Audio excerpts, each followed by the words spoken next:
girlfriend wants to kill me. Episode 6.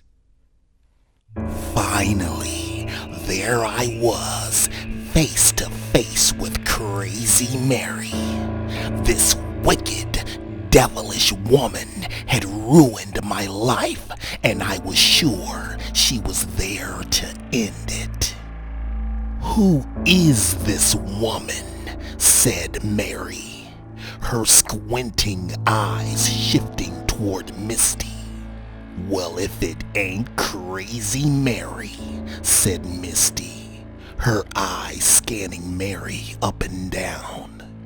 "What did you just call me?" hissed Mary. Misty opened her mouth to fire back, but retained her reply. "I guess you didn't waste any time moving on, did you, David?" said Mary.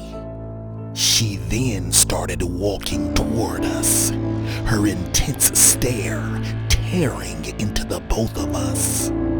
I tried to slam the door in her face, but she blocked it with her foot, walked in, and slammed the door behind her and locked it.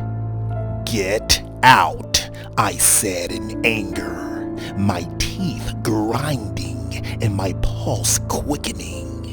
The only one getting out of here is her, but she won't be walking out of here. She will be leaving in a body bag, and you will be zipped up with her.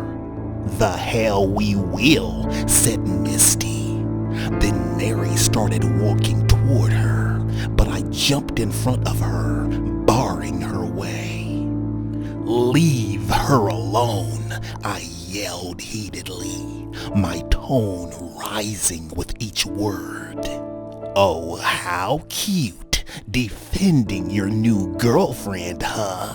said Mary in a whiny tone, followed by her nasally, evil giggle. "Not that it's any of your business, but I am not his girlfriend," said Misty. "I am his friend. But if she was my girlfriend, it's my life, and you and I are no longer together," I said angrily. "A life that's about to end," said Mary, as she reached into her pocket and pulled out a large butcher's knife. "Die," she said to me, as she lunged forward to stab me. I reached for my gun, but remembered that I had left it in the glove compartment of my car. The blade of her knife was only centimeters from my chest when Misty picked up a vase and crashed it over Mary's head as she fell to the floor, unconscious and bleeding. "Where is my Uncle James?" I growled at her. I could feel my blood pressure rising and my heartbeat quickening. "She's out, David. We need to get out of here and call the police before she regains consciousness," said Misty as we exited the building. When the police finally arrived, Misty and I explained it all to them. But when they ran inside to arrest Mary, she was gone. She had escaped through the window and must have climbed down the fire escape and fled. When the cops told us that she was gone, I wanted to scream at the top of my lungs in anger.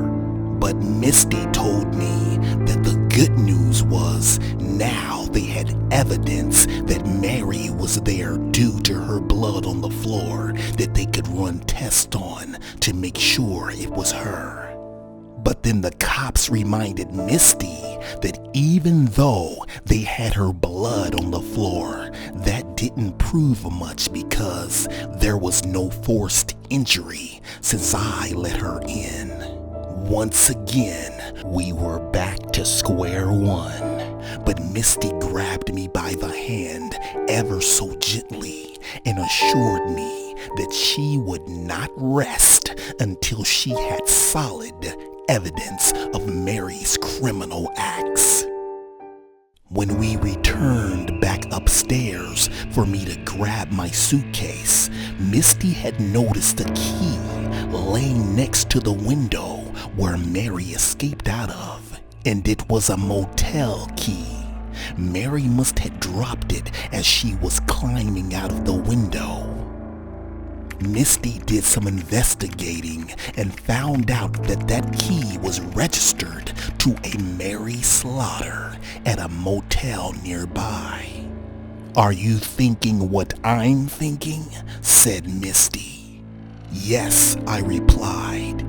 "We need to go to Mary's motel room to see if there's any evidence that we can use against her."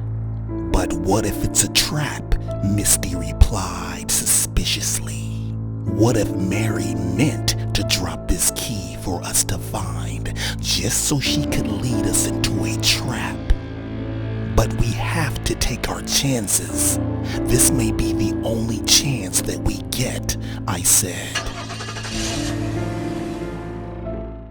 Fast forward 15 minutes later. We had just arrived at Mary's motel room. I could not believe my eyes when we entered. There they were, photos of me plastered all over her walls like a creepy shrine of a murderer.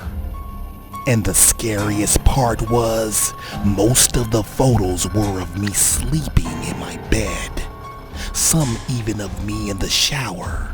She had been tracking my every move and obviously had hidden cameras throughout our apartment. "We should call the cops to let them know about this. Isn't this evidence that she's obsessed with me?" I said.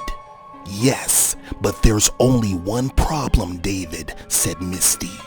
"How are we going to explain how we got in here to see all of this? What we are doing is actually illegal, and we'd be arrested instead of Mary." Misty did have a point. Then all of a sudden, "What the hell are you two doing in here?" said a voice coming from behind us. To be